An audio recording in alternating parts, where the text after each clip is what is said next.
Je passe la parole à Jacques. Merci. Merci.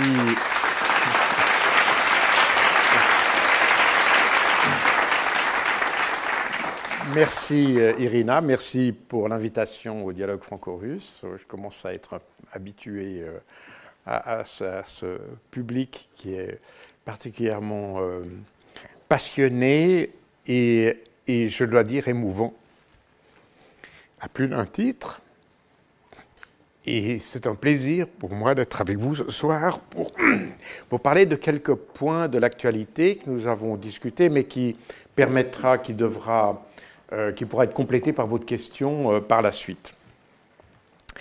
Et le point de départ de toute ma réflexion, que ce soit dans mes livres, ou que ce soit ce soir, ou les conférences précédentes, c'est toujours le même. C'est-à-dire que vous ne pouvez pas résoudre un problème si vous n'essayez pas de le comprendre. Et comprendre un problème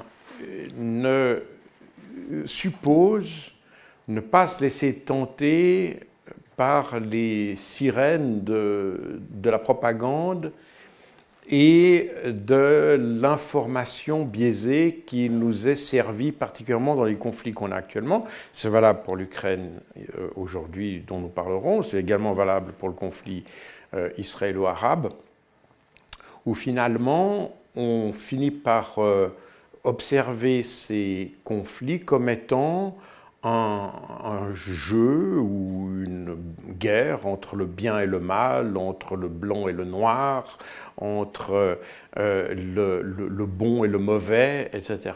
Et je pense qu'il faut dépasser ces espèces d'approximations, de commencer à comprendre les conflits dans les nuances de gris pour pouvoir apporter des solutions concrètes. Et c'est la démarche que j'ai, c'est certains, comme évidemment ce que je dirais ce soir du fait que les médias sont totalement contre la Russie, le moindre écart que l'on fait dans l'autre direction font passer le discours comme pro-russe. Mais si je devais dire quel est mon adversaire, soit en parlant, soit en écrivant, je dirais que mon ennemi, ce sont les médias. Ce sont les journalistes qui falsifient l'information pour des buts parfois crapuleux, puisque finalement le sang fait vendre, par ignorance et quelquefois par simplement ambition politique. Un d'entre vous aujourd'hui m'a rappelé quelque chose que j'avais déjà dit, je pense, dans une conférence, mais que je répète parce que ça me semble particulièrement pertinent et toujours plus pertinent. C'est ce journaliste d'un grand journal parisien qui m'a dit dans une conversation privée au téléphone, il m'a dit « Notre rédaction nous interdit d'écrire la vérité car ça signifierait qu'on soutient Poutine ». Je pourrais normalement m'arrêter là et partir parce que, en fait, tout est dit, n'est-ce pas ? Il a, je ne vais pas vous dire le nom parce que peut-être le journaliste pourrait être identifié trop facilement, donc je ne vais pas faire ça. Mais ça montre le climat dans lequel aujourd'hui nous observons ces conflits. Donc j'aimerais venir un petit peu sur certains points et je vais partir sur quelque chose qui est particulièrement d'actualité aujourd'hui puisque Volodymyr Zelensky est à New York dans le cadre de l'Assemblée générale des Nations unies pour réclamer de l'aide. Et cette aide, les Occidentaux lui ont promis pour aussi longtemps qu'il le faudra. Et c'est en fait, Zelensky a échangé la paix dans son pays contre une aide pour aussi longtemps qu'il le faudra en mars-avril, début avril 2022, alors qu'un accord était en passe d'être signé entre Ukrainiens et Russes, que les Ukrainiens avaient déjà, la délégation ukrainienne avait déjà signé, et que les Russes devaient encore parapher, et il y avait plusieurs points dans ce document. Et là, c'est d'ailleurs un article du Financial Times du 16 mars 2022. Donc on connaît le contenu de ces accords depuis le 16 mars 2022, pas depuis cette année, comme certains commentateurs le disent, Mais depuis mars 2022, si vous lisez d'ailleurs mon livre Opération Z, vous avez déjà des éléments du contenu de cet accord. Et sans entrer dans tous les détails, un des éléments principaux, enfin il y avait deux éléments principaux, il y avait d'un côté le retrait de la Russie de tous les territoires qu'elle occupait en Ukraine, avec encore des statuts à négocier sur les Crimées et les deux républiques du Donbass, mais le reste était évacué par la Russie, en échange de l'acceptation par l'Ukraine de ne pas avoir de troupes étrangères sur son sol et de ne pas appartenir à une alliance qui serait hostile à la Russie. Et ce document est important parce que ça montre, de nouveau, comme le disent certains commentateurs, même ceux qui sont pour la Russie d'ailleurs, et qui vous disent que la Russie chercherait à conquérir du territoire. Eh bien c'est faux, puisque la Russie était prête à l'abandonner en mars 2022. Donc la conquête n'est pas un objectif de la Russie. Et c'est important de le comprendre parce que quand je parle à des militaires, et notamment en France, en particulier en France, on a tendance à comprendre la victoire comme étant la conquête de territoire. On mesure finalement au kilomètre carré la victoire. Alors qu'en réalité, et il est important de garder ça à l'esprit, ça reviendra dans cette soirée, l'objectif de la Russie était de détruire la menace sur les populations du Donbass. C'était le premier objectif. Accessoirement, une fois que cet objectif a été atteint, nous en parlerons, l'objectif a été la démilitarisation, je rappelle les deux mots de démilitarisation, dénazification de l'Ukraine. Mais pour revenir à cette formulation pour aussi longtemps qu'il le faudra, eh bien, Joe Biden l'avait prononcé en juillet 2023, mais en décembre 2023, il a changé un peu son vocabulaire. Et entre aussi longtemps qu'il le faudra, on est passé à aussi longtemps que nous le pourrons. Et là, nous commençons à voir la faillite, comme c'était dans mon titre, la faillite du système international. Lorsque les Occidentaux ont poussé Zelensky à se retirer de la négociation en mars 2022, les Occidentaux pensaient que la guerre contre la Russie serait très courte et que par conséquent, on pourrait l'aider pour aussi longtemps qu'il le faudrait, puisqu'avec toutes les sanctions, la Russie allait s'effondrer dans les jours ou les semaines qui suivraient. Mais ça n'a pas été le cas. Et ça n'a non seulement pas été le cas, mais toute l'aide qu'ont apportée les Occidentaux s'est trouvée battue en brèche par une Russie qui, je vous le rappelle, cherchait les puces dans les machines à laver pour les mettre dans ses missiles. Et pourtant, pratiquement tous les missiles de haute technologie qui ont été fournis par les Occidentaux, ici il y en a quelques-uns, on ne va pas faire le détail technique, mais pratiquement tous ont tout simplement été retirés, ils ont été retirés du terrain ukrainien, parce que, tout simplement, bien, les promesses de ces armements n'ont jamais été tenues parce que les Russes avaient des contre-mesures électroniques le plus souvent qui ont rendu ces appareils totalement inopérants. Et maintenant d'ailleurs on commence à se rendre compte, et c'est l'exemple du Washington Post, qui nous dit la stratégie, alors c'est traduit de l'anglais, je ne sais pas si voilà, losing strategy is underestimating Russia.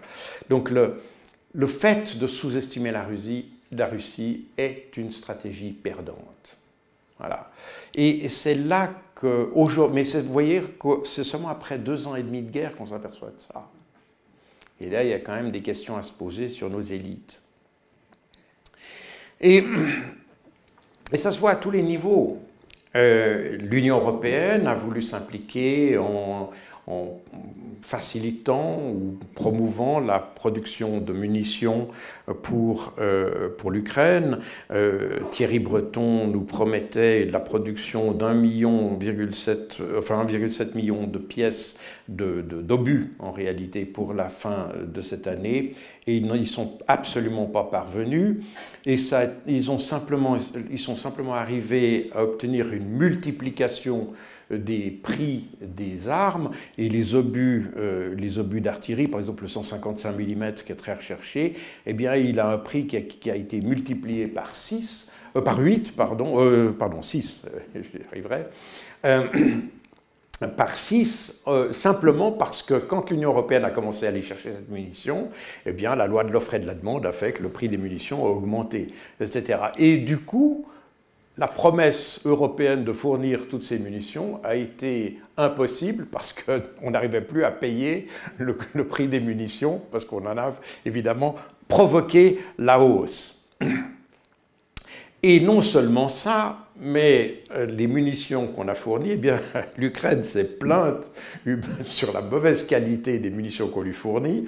Il y a des munitions qui explosaient tout simplement au moment où on les tirait.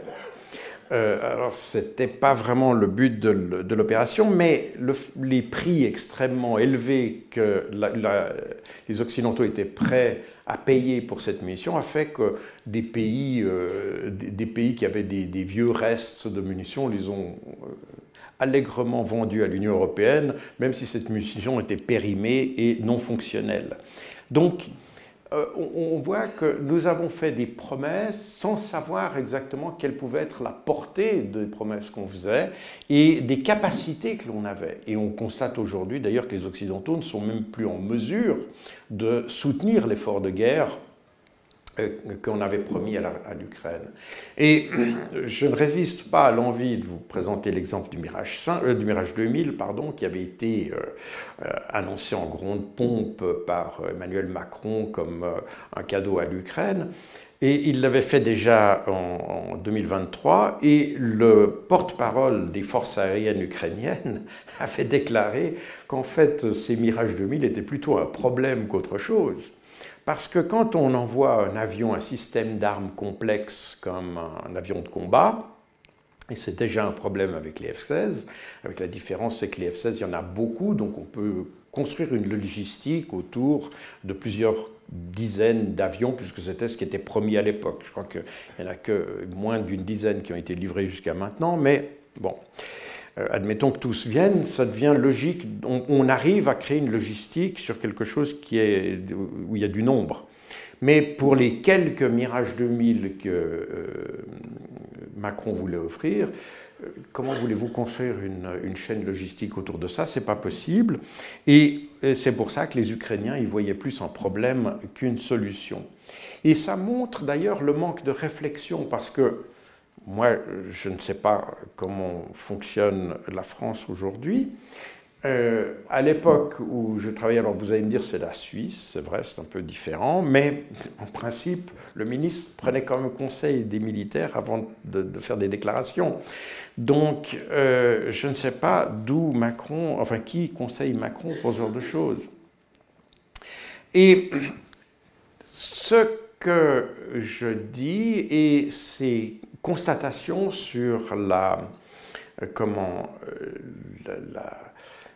l'incompréhension que les Occidentaux ont de la guerre, eh bien, ça commence à apparaître en Ukraine même. Et ici, c'est un article du Kyiv Post qui indique « Poutine a raison sur un point, la guerre en Ukraine n'est pas simplement à propos de l'Ukraine ». Et il explique un peu plus bas dans le sous-titre, grosso modo, qu'en réalité, la guerre en Ukraine est simplement le champ de bataille de la guerre entre l'Occident et la Russie. Et ça paraît dans la presse ukrainienne. Notez que si vous écriviez ça dans un média occidental, vous seriez ostracisé instantanément. Et ça montre qu'aujourd'hui, les Ukrainiens eux-mêmes commencent à comprendre qu'ils ont été le jouet des ambitions ou des illusions ou des fantasmes des politiciens occidentaux. Et ça me semblait important de le dire. Et Zelensky lui-même, et c'est dans une interview qu'il a donnée à CNN, il explique que l'Ukraine est outgunned, donc elle est, comment dire, dépassée par le nombre d'armes, si vous voulez, elle est dépassée par le nombre de personnes, et l'armée ukrainienne, les forces ukrainiennes se battent contre un moral bas et la désertion. Et donc on voit que cette perception du conflit que nous avons en Occident, et qui là est reflétée dans les médias américains d'ailleurs, et ça c'est intéressant, parce que ça illustre en partie ce que je vais dire des États-Unis plus tard, mais on voit que ce genre de déclaration n'est absolument pas reflété dans les médias européens et certainement pas francophones. Et ça nous montre que les Européens ont aujourd'hui une perception, une vision du conflit qui est tellement radicale qu'elle pourrait être qualifiée d'extrémiste quand on voit le conflit. De nouveau, ici, c'est de nouveau Ukrainska Pravda, donc je ne prends pas, c'est pas la presse du Kremlin. Hein. Les Ukrainiens commencent à s'interroger sur la nature de la guerre qui est menée sur leur territoire, et ils essayent aujourd'hui, et de manière très critique, d'ailleurs très critique à l'égard de Zelensky lui-même, dans les médias, ils expliquent pourquoi le front s'effondre littéralement en Ukraine aujourd'hui. Donc on a les fausses promesses qu'on a faites sont aujourd'hui comprises par l'Ukraine comme étant des fausses promesses. Nous avons fait des promesses, donc évidemment ils continuent à nous demander des armes, de l'argent, etc., puisqu'on lui a promis. Quelquefois j'entends des commentateurs qui disent « oui, Zelensky fait que demander des choses », mais on lui a promis ça. N'est-ce pas? C'est ça un peu le paradoxe de la chose. Il peut se plaindre et tout ça, ça c'est vrai, mais le problème est que nous avons promis sans avoir eu la moindre idée des conséquences de ces promesses. Et ça montre d'ailleurs un peu l'inanité de nos systèmes de décision politique. Et en Ukraine même, j'entendais une commentatrice récente sur la question de l'Ukraine qui disait « il n'y a pas de résistance en Ukraine ». C'est faux. Il y a une résistance en Ukraine, une résistance, elle est alimentée sans doute par des russophones, ça je veux bien le croire, mais en l'occurrence, c'est un communiqué d'un groupe de résistance, donc en partie, dans la partie ukrainienne, donc on n'est pas dans la partie russe ou occupée par la Russie, si vous me permettez cette expression. On est à la partie ukrainienne, donc sous le gouvernement de Kiev, et vous avez des mouvements de résistance qui opèrent, qui détruisent des voies de chemin de fer, qui font exactement le même travail que faisait la résistance en France fin 1943 jusqu'au débarquement.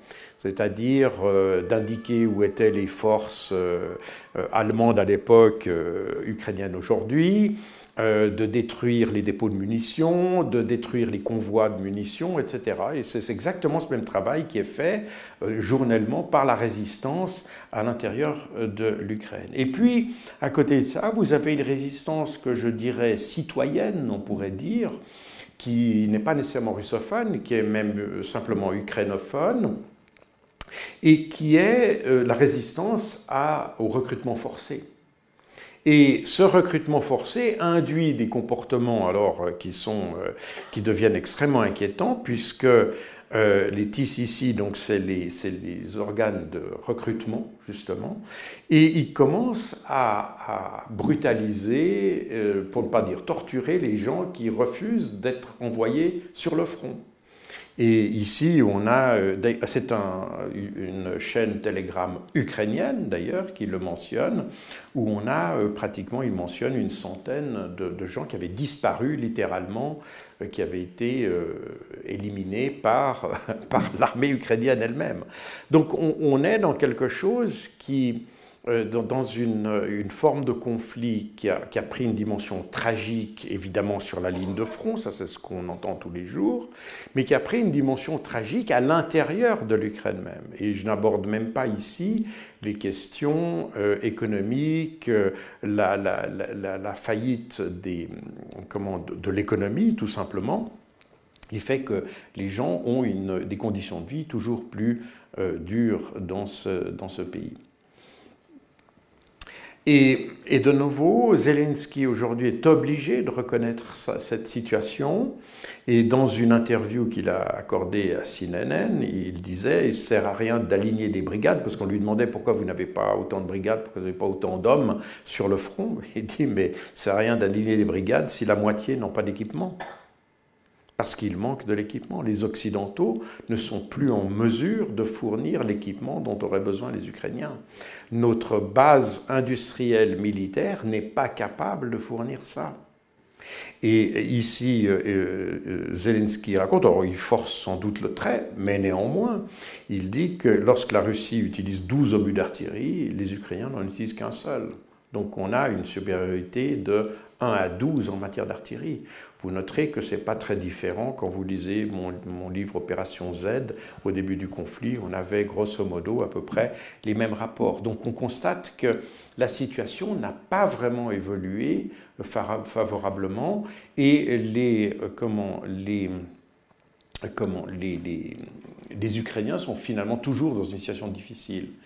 Et alors aujourd'hui, on voit un phénomène particulier à travers ce que je vous ai montré, c'est qu'on constate que tout ce qu'on a raconté et promis d'un côté ne rencontre pas la réalité de l'autre.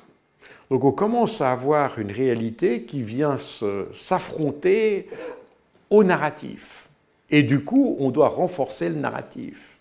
Et ça n'est pas pour rien si vous avez aujourd'hui de plus en plus, d'ailleurs ces derniers mois, ces dernières semaines, carrément un assaut contre la liberté d'expression sur à peu près tout ce qui concerne le conflit ukrainien.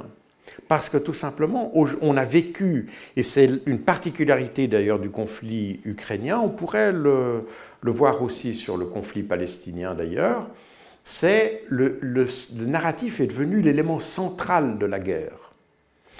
Autrefois, et dans tous les conflits, quels qu'ils aient été, on connaît surtout la Première et la Deuxième Guerre mondiale, bien entendu, on a toujours eu de la désinformation, des fausses informations, de la propagande, etc. Je ne vais pas entrer dans les détails concernant les définitions, mais on a tous vu des affiches, des tracts, etc. Mais ça a toujours été des mesures, l'information, ou l'usage de l'information, respectivement de la désinformation, a toujours été une mesure qui flankardait, si j'ose dire, les opérations militaires. C'est-à-dire que l'essentiel était l'opération militaire et la désinformation accompagnait l'opération militaire. Aujourd'hui, on a l'inverse pratiquement. C'est le narratif qui est au centre du conflit, particulièrement du côté ukrainien, et du côté occidental, dirais-je, et ça depuis le début. C'est la raison pour laquelle, d'ailleurs, j'ai essayé d'expliquer la genèse du conflit, parce qu'elle est très mal comprise, y compris par des gens qui prétendent défendre les positions russes, d'ailleurs.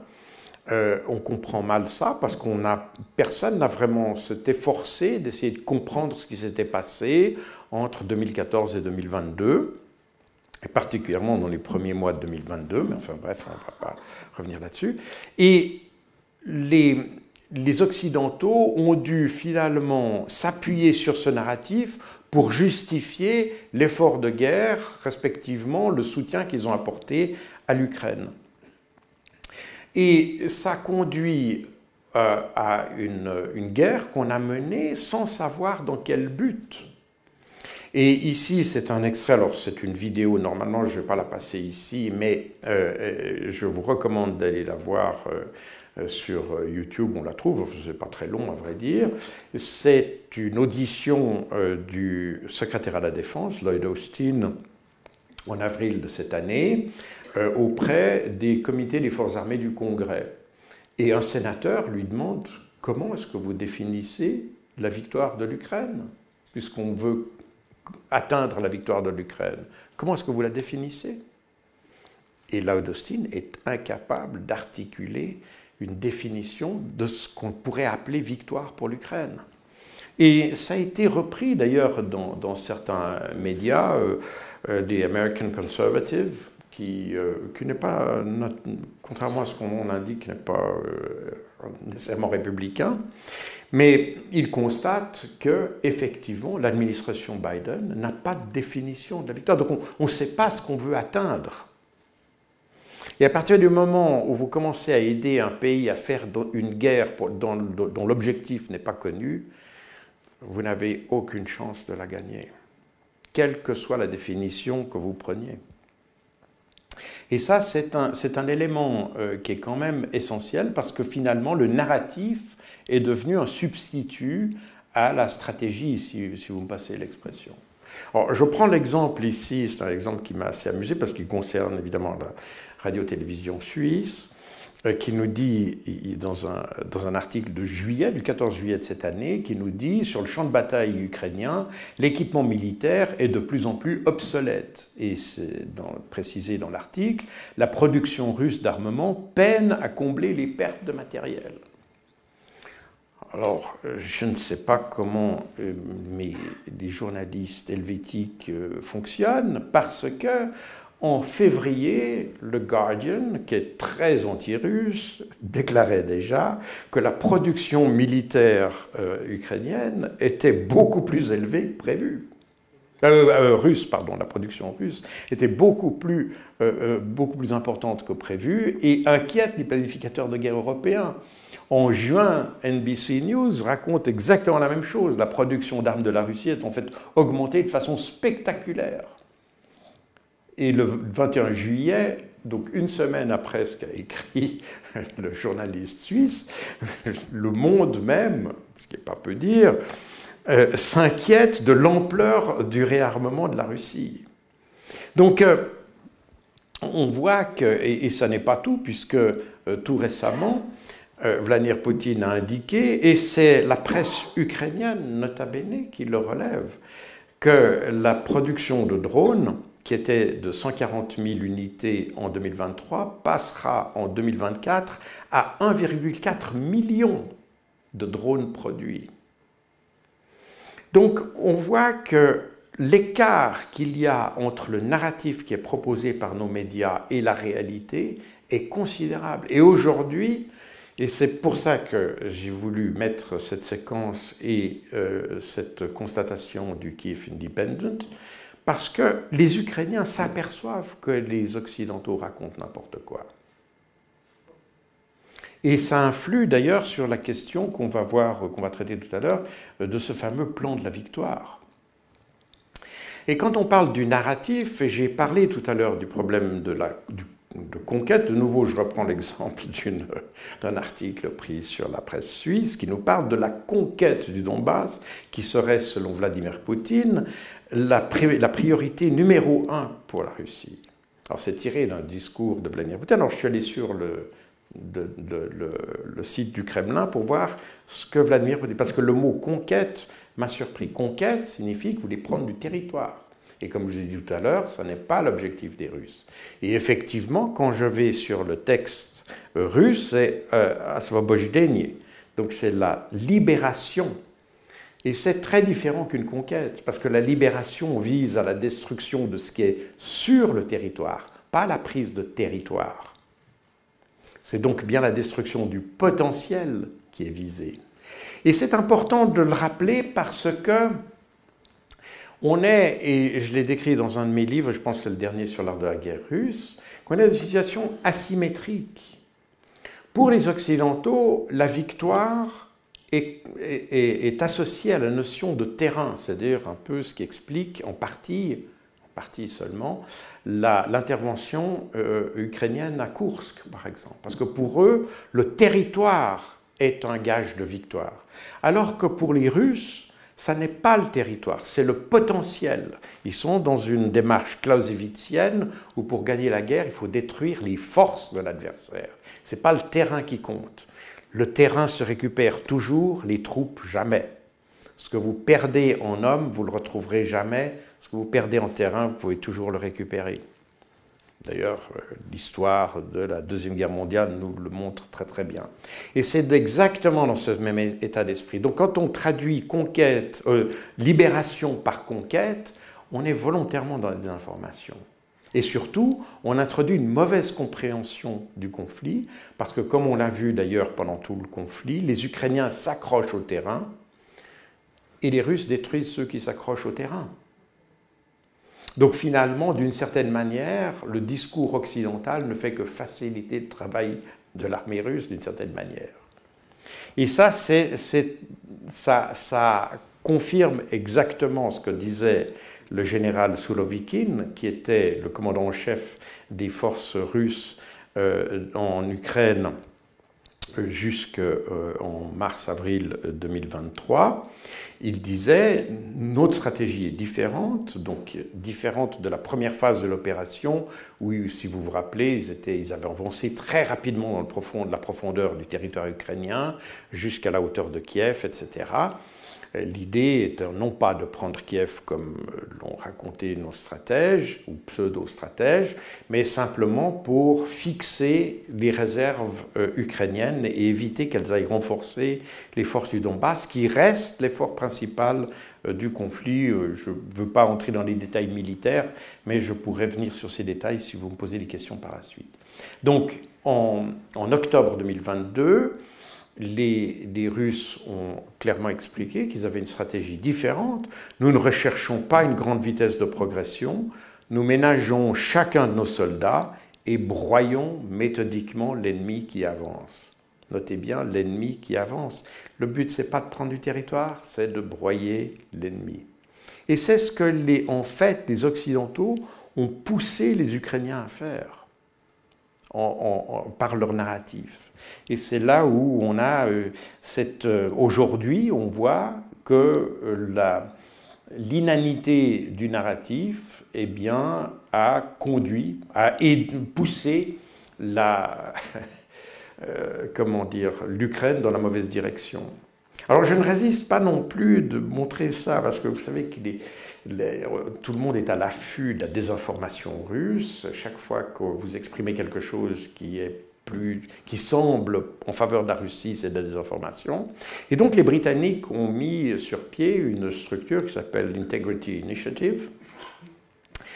C'est une structure du Foreign Office, donc du ministère des Affaires étrangères, en partie avec les services secrets, donc le MI6 ou Secret Intelligence Service, puisque contrairement à la France, par exemple, dont le DGSE est sous la tutelle du ministère de la Défense, les Britanniques ont un service de renseignement extérieur qui, lui, est sous l'autorité du ministère des Affaires étrangères. Et ils ont mis une structure en place pour lutter contre la désinformation russe. Et dans leur rapport de juin 2018, ils doivent quand même constater à la fin qu'un autre obstacle à la lutte contre la désinformation est le fait que certains récits soutenus par le Kremlin sont factuellement vrais. Donc, c'est un problème pour eux, évidemment, que c'est vrai. Et d'ailleurs, ils le disent, répondre à des vérités qui dérangent par opposition à la propagande pure est naturellement plus problématique. Donc, et ça montre parfaitement ce climat et cette mentalité que les Occidentaux ont eue dans l'approche de ce conflit, en réalité. C'est-à-dire en sachant que finalement les Russes avaient raison sur bien des points, mais qu'il a fallu compenser ça par précisément un narratif et baser finalement leur stratégie sur le narratif. Alors ça me permet de passer au rôle des États-Unis dans cette affaire. Et on entend bien souvent, alors beaucoup en France, parce qu'il y a un côté... Alors, ne me méprenez pas, je ne vais pas me faire le défenseur des États-Unis. Mais, à l'inverse, je pense qu'il faut comprendre que les États-Unis ne sont pas la force toute puissante qu'on a tendance à représenter dans nos médias. On a tendance, autant on a tendance à minimiser les capacités de la Russie, autant on a tendance à exagérer les capacités des États-Unis.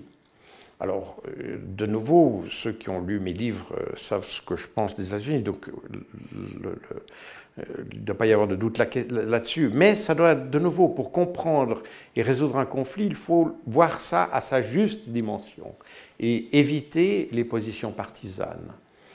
Et les États-Unis sont une grande puissance, j'ai presque tendance à dire étaient une grande puissance. Parce qu'en réalité, certes, ils ont une armée considérable, certes, ils ont plus de 800 bases autour du monde, certes, ils ont une marine puissante, certes, tout ça est vrai, mais on voit aussi que c'est une puissance qui dysfonctionne très largement et qui souvent n'est plus vraiment audible dans le monde et parfois même auprès de leurs alliés. Et c'est particulièrement le cas de l'Ukraine. Ceux qui ont lu mes livres, Opération Z notamment, mais pas seulement, ont compris que le conflit ukrainien a été très largement provoqué par les États-Unis. Et je vous rappelle le fameux rapport de Rand Corporation d'avril 2019 qui finalement décrit exactement le conflit tel qu'on le voit, mais qui d'ailleurs, et c'est important de le dire, les experts Rand Corporation disent « Nous vous proposons ici une stratégie, mais sachez qu'elle va coûter très cher à l'Ukraine, en hommes et en troupes, et qu'en fait, vous risquez de ne pas du tout atteindre votre objectif. Et qu'on est probablement, la stratégie qu'on vous propose, c'est cette stratégie, mais elle est basée sur le fait que très probablement on sous-estime la Russie. Et ça, c'est en 2019. Donc oui, ils ont proposé une stratégie, les Américains l'ont suivi aveuglement, en oubliant les avertissements. Mais plus tard, ce qui s'est passé, c'est que les Ukrainiens, ils ont fait leur guerre. Alors ils ont fait évidemment avec l'aide et les armes, l'argent des Occidentaux, mais ils n'ont pas toujours laissé les Occidentaux manipuler les petits soldats sur le champ de bataille. Et déjà en juin 2022, les Américains constataient qu'ils n'avaient pas une grande visibilité sur ce que voulaient faire les Ukrainiens. Et ça s'est vérifié par la suite d'ailleurs. Et ça c'est toujours c'est la traduction de cet article du New York Times.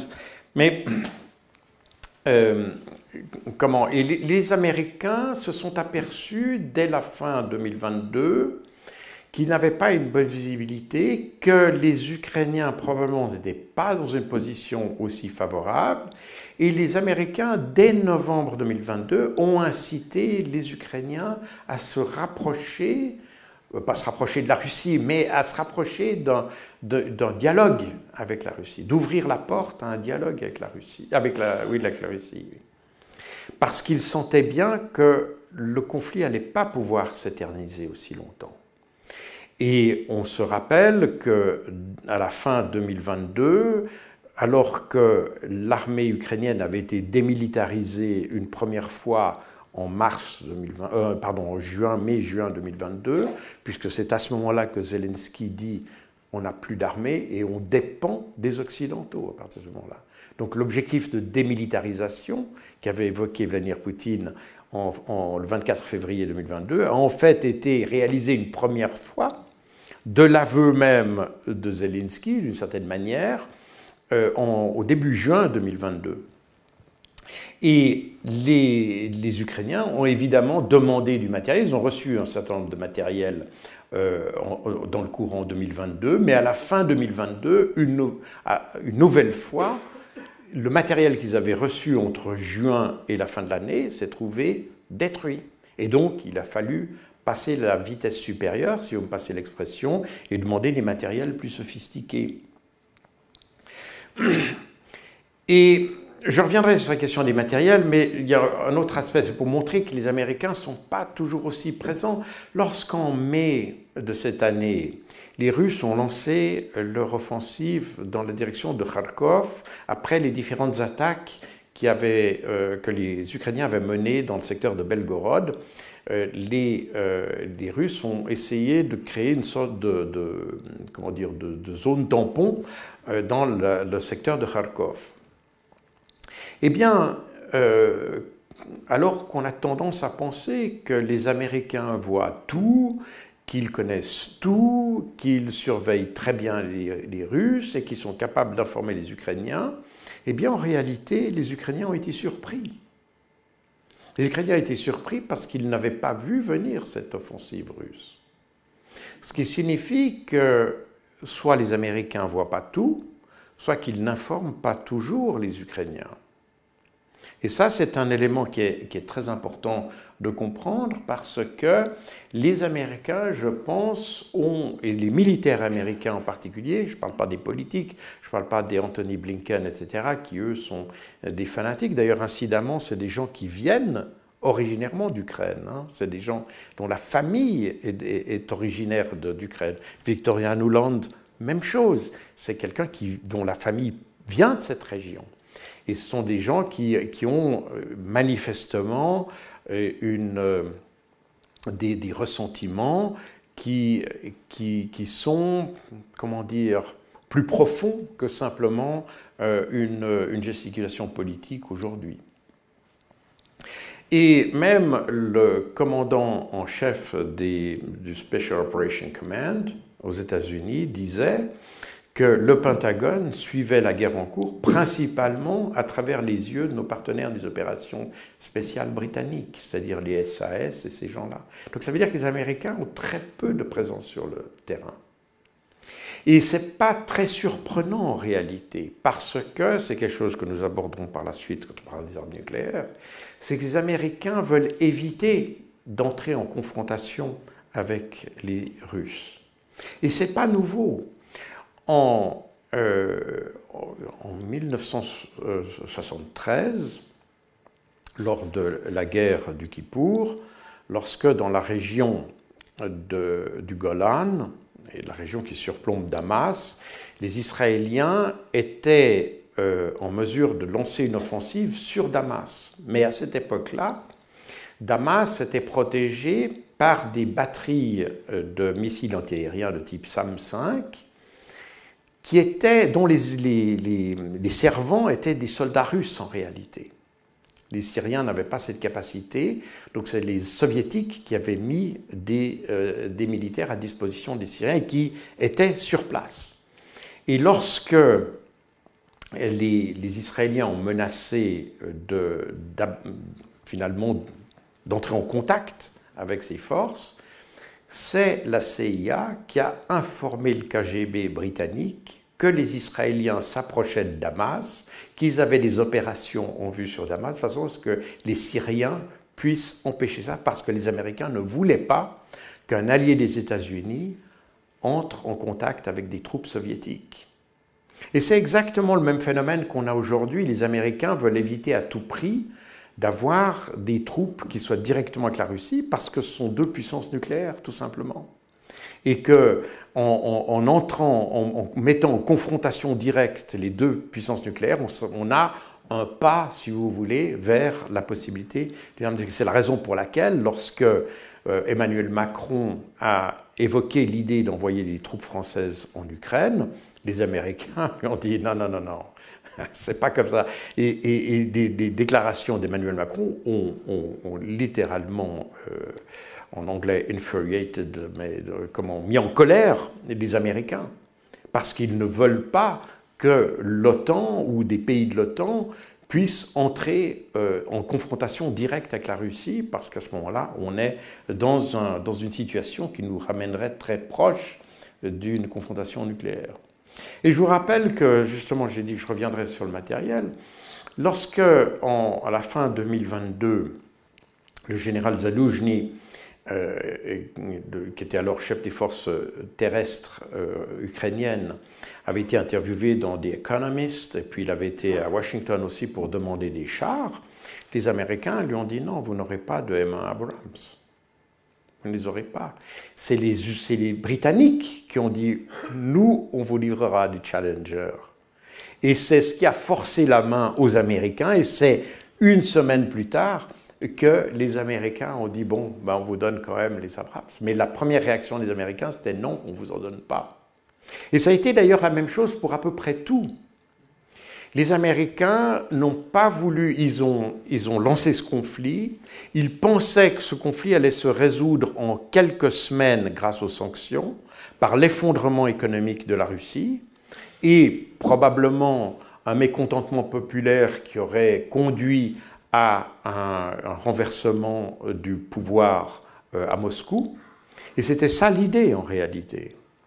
Et très rapidement, ils se sont aperçus que leur estimation de la Russie, donc en 2022, l'évaluation qu'ils avaient faite de la Russie était en réalité l'évaluation qu'ils avaient pu faire en 2014, voire beaucoup plus tôt, qu'ils avaient pratiquement 10 ans d'écart dans la situation et que, en réalité, ils n'arriveraient pas à l'objectif. Les Américains se sont aperçus très très tôt, et même à telle enseigne que certaines sanctions qui ont été prises par les Occidentaux ont tout d'abord été déconseillées par les Américains.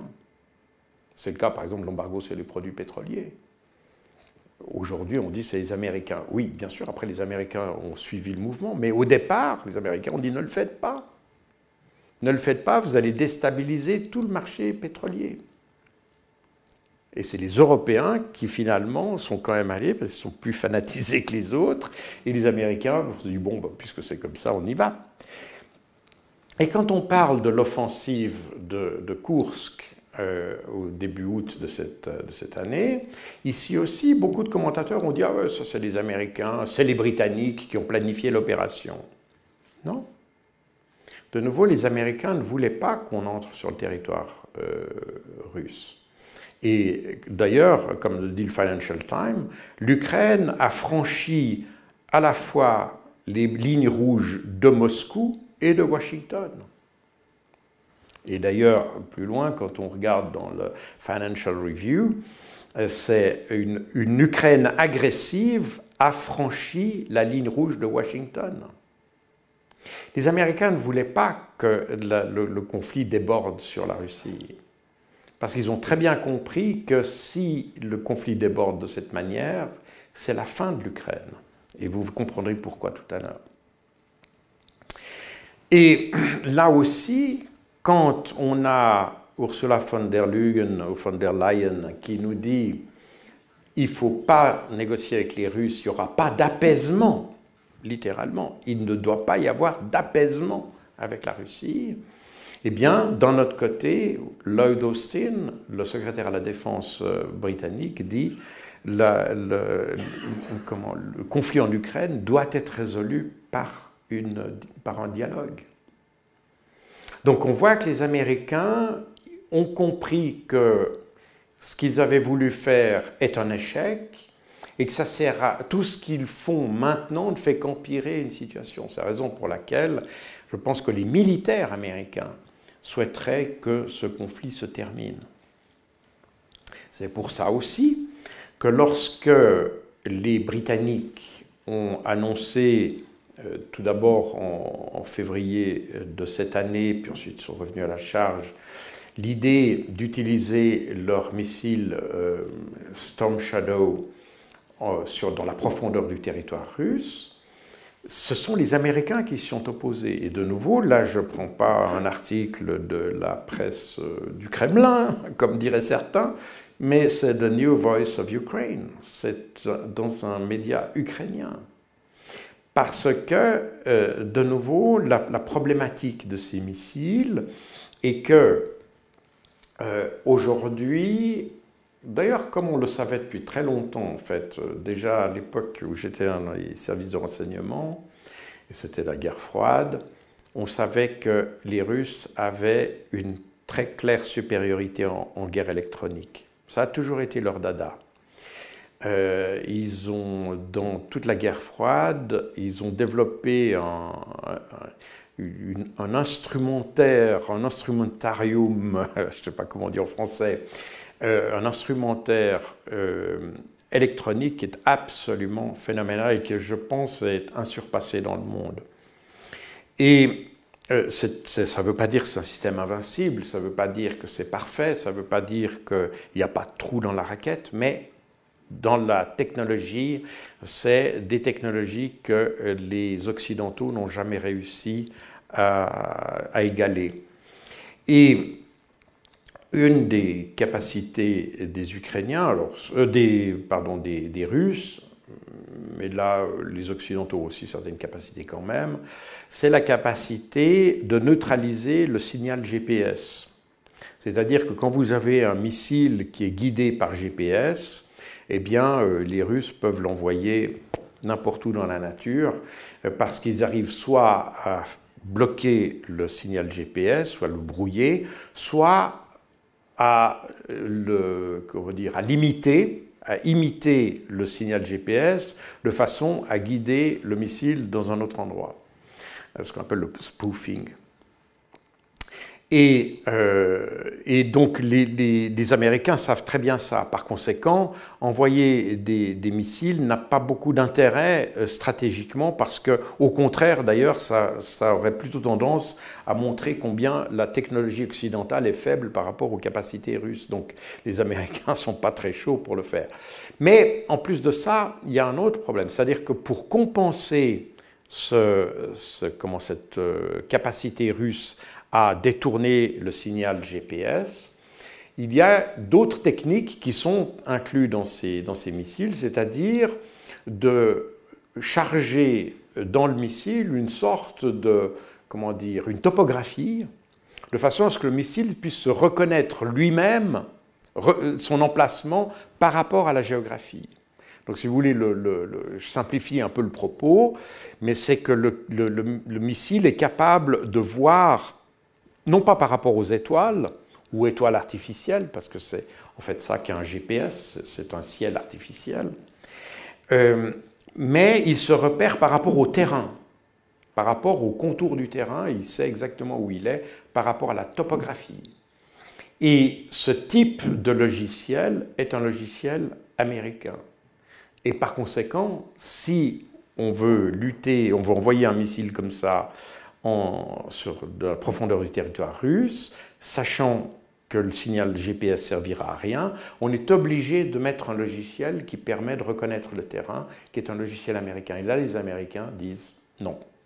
En vertu des règles internationales, quand vous fournissez des armes, vous pouvez dire l'usage final de l'arme ne correspond pas à ce que je voulais, donc je peux dire non à cet usage. Donc les Américains ont utilisé ça et continuent à l'utiliser parce que les Européens demandent, et pas seulement eux d'ailleurs, les Ukrainiens aussi, demandent l'usage. Alors vous allez me dire, on est dans cette situation un peu particulière parce que je vous dis d'un côté que les Américains essayent de limiter le conflit, mais ils continuent à livrer des armes à l'Ukraine. Donc on est un petit peu dans cette situation ambiguë. En réalité, les Américains utilisent l'approche dite de la carotte et du bâton, c'est-à-dire qu'ils voudraient bien que le conflit se résolve par une négociation. Mais ils voudraient que ce soit dans des termes très particuliers, notamment les Américains souhaiteraient qu'on gèle le conflit, c'est-à-dire qu'on le fige à la situation actuelle. Et ça, les Russes ne le veulent pas. Les Russes veulent qu'on ait une solution au conflit, pas un gel de la situation. Ils ne veulent pas une situation coréenne où finalement le conflit n'a jamais été résolu. Il est simplement figé dans la géographie et dans le temps. Et ça, les Russes n'en veulent pas. Ils veulent qu'il y ait une déclaration de la Russie concernant la neutralité ou la non-présence de troupes étrangères, non-participation à des alliances, etc., etc. Et voilà. On pourrait y revenir à la discussion. Et donc, les Américains, d'un côté, ils essayent de pousser les Russes à la négociation. Les Russes ont dit, tant que nous, c'est nous qui tenons le couteau par le manche en ce moment, donc le moment ne nous convient pas. Et pour pousser les Russes à la négociation, eh bien, les Américains joue en fait ce double jeu. D'un côté, il donne des armes pour inciter, pour montrer aux Russes que, eh bien, tant qu'il n'y a pas de négociation, ils continueront à alarmer les Ukrainiens. Mais d'un autre côté, ils essayent de pousser les Ukrainiens vers la négociation parce que c'est ce qu'ils voudraient qu'on obtienne. Donc c'est une stratégie un peu ambiguë, mais qui est pas totalement étrangère d'ailleurs à la politique américaine en général, même pendant la guerre froide.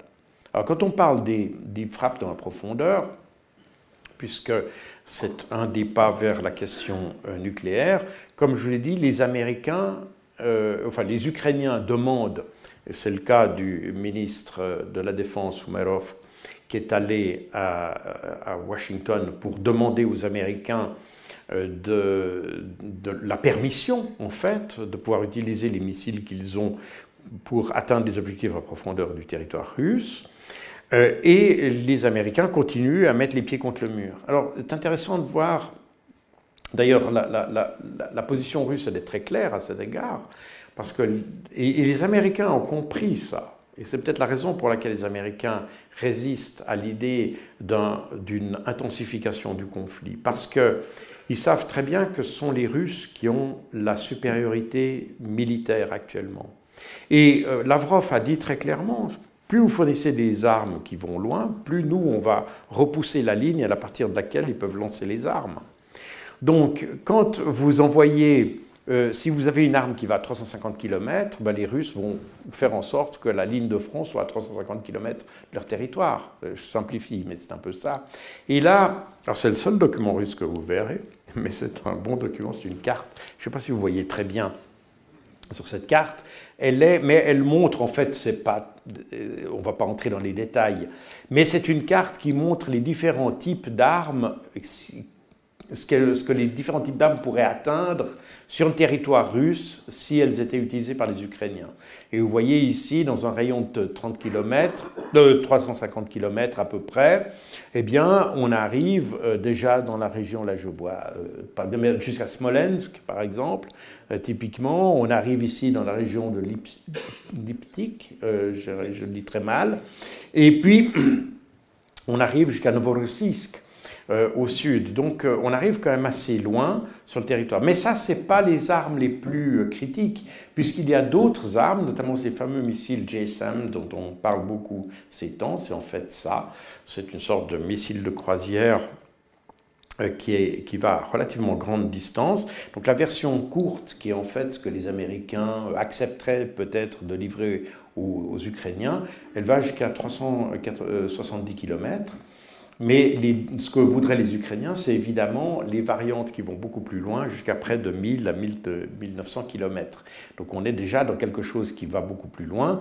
Et si on regarde sur la carte, on voit ici que ça couvre pratiquement jusqu'à Mourmansk. Hein, donc ça couvre pratiquement toute la Russie occidentale. Et ça, les Américains n'en veulent pas parce qu'on arrive à menacer des objectifs qui sont vitaux pour la Russie et qui pourrait conduire à un conflit. Et par ailleurs, et là de nouveau, vous avez la parole du Pentagone qui dit en réalité, et c'est ce que disait le général Patrick Ryder dans une conférence de presse il y a quelques jours, il disait en réalité il n'y a pas d'arme miracle qui permet à l'Ukraine de gagner. Donc les Américains, dans leur position, quand les Ukrainiens demandent des armes, ils disent mais en fait on peut vous donner ça, mais ça ne va pas vous donner la victoire.